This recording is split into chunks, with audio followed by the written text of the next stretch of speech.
The second of 5 children born to John Wordsworth and Anne Coxon. William Wordsworth was born on 7 April 1770 in what is now named Wordsworth House in Cockermouth, Cumberland, part of the scenic region in northwestern England known as the Lake District. William's sister, the poet and diarist Dorothy Wordsworth, to whom he was close all his life, was born the following year, and the two were baptized together. They had 3 other siblings: Richard, the oldest, who became a lawyer; John, born after Dorothy and went to sea and died in 1805 when the ship of which he was captain, the Earl of Abergavenny, was wrecked off the south coast of England; and Christopher, the youngest, who entered the church and rose to be master of Trinity College, Cambridge.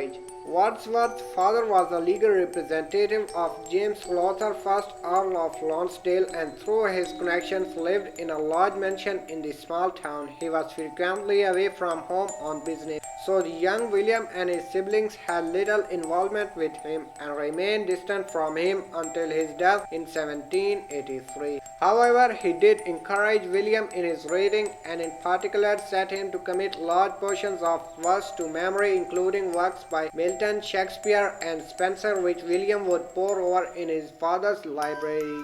William also spent time at his mother's parents' house in Penrith, Cumberland, where he was exposed to the moors, but did not get along with his grandparents or his uncles, who also lived there.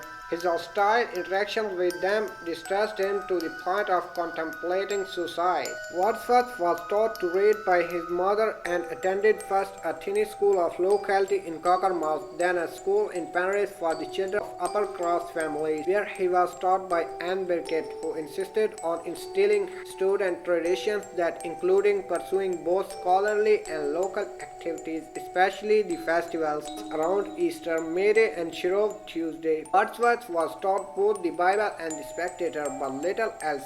It was at the school in Penrith that he met the Hutchinsons, including Mary, who later became his wife. After the death of Wordsworth's mother in 1778, his father sent him to Hawkshead Grammar School in Lancashire and sent Dorothy to live with relatives in Yorkshire. Dorothy and William did not meet again for 9 years.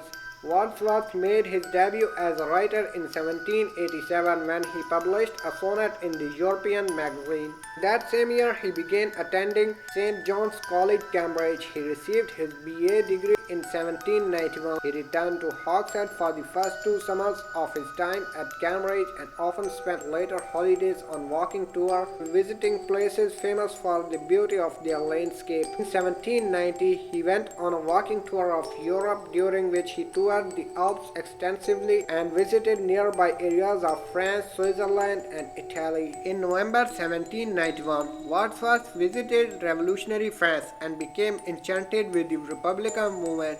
He fell in love with a French woman, Anne Villem, who in 1792 gave birth to their daughter Caroline. Financial problems and Britain's tense relation with France forced him to return to England along the following year.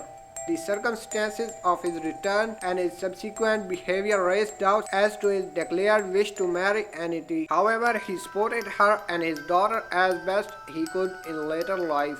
The reign of terror left Wordsworth thoroughly disillusioned with the French Revolution, and the outbreak of hostilities between Britain and France prevented him from seeing Anne and his daughter for some years. With the Peace of Amiens allowing travel to France in 1802, Wordsworth and his sister Dorothy visited Anne and Caroline in Sales. The purpose of the visits was to prepare Anne for the fact of his forthcoming marriage to Mary Hutchinson. Recalling a seaside walk with the 9-year-old Caroline, whom he had never seen before that visit, Mary was anxious that Wordsworth should do more for Caroline. Upon Caroline's marriage in 1816, Wordsworth settled €30 a year on her payments, which should continue until 1835 when they were replaced by a capital settlement. The year 1793 saw the first publication of poems by Wordsworth in collections and evening walks and descriptive sketches. In 1795, he received a legacy of €900 from Raisley Calvert and became able to pursue a career as a poet. It was also in 1795 that he met Samuel Taylor Coleridge, Coleridge in Somerset. For 2 years from 1795, William and his sister Dorothy lived at Racedown House in Dorset, a property of the Penny family to the west of Pilsdon Pump. They walked in the area for about 2 hours every day, and the nearby hills consoled Dorothy as she pined for the fells of her native Lakeland, she wrote. In 1797, the pair moved to Folkestone House, Somerset, just a few miles away from Coleridge's home in Netherstowey. Together, Wordsworth and Coleridge produced lyrical ballads, an important work in the English Romantic movement.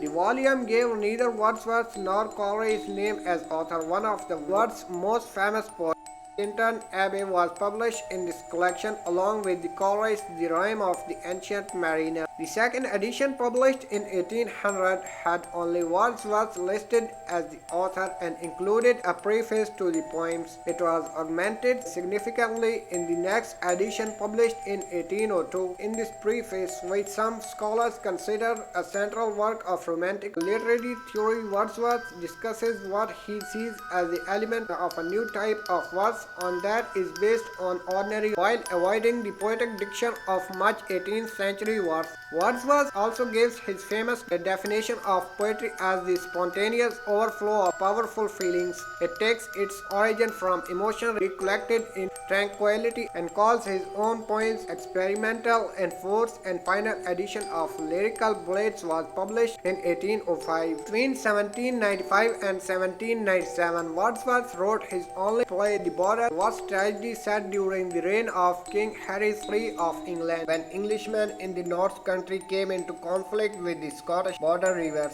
He attempted to get the play staged in November 1797, but it was rejected by Thomas Harris, the manager of Covent Garden Theatre, who proclaimed it impossible that the play should succeed in the representation. The rebuff was not received lightly by Wordsworth, and the play was not published until 1842 after substantial revision. Wordsworth, Dorothy, and Coleridge traveled to Germany in the autumn of 1798.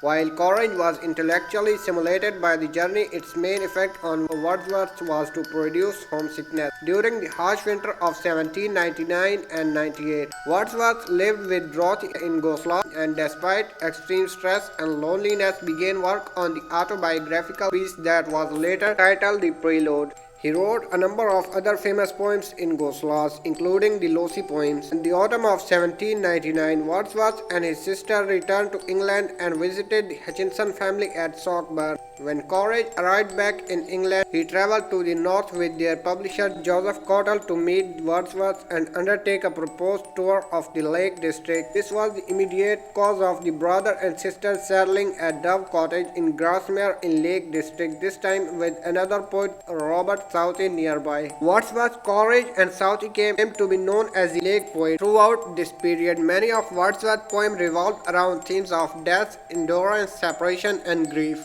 In 1802, Lothar's heir William Lothar, 1st Earl of Lonsdale, paid the €4,000 owed to Wordsworth's father through Lothar's failure to pay his aid. It was the repayment that afforded Wordsworth to the financial means to marry. On 4 October, following his visit with Dorothy to France to arrange matters with Anity, Wordsworth married his childhood friend Mary Hutchinson. William Wordsworth died at home at Redalmount from aggravated case of pleurisy on 23 April 1850 and was buried at St. Oswald's Church, Grasmere. His widow Mary published his lengthy autobiographical poem The Courage as the prelude several months after his death. Though it failed to interest people at the time, it has since come to be widely recognized as his masterpiece.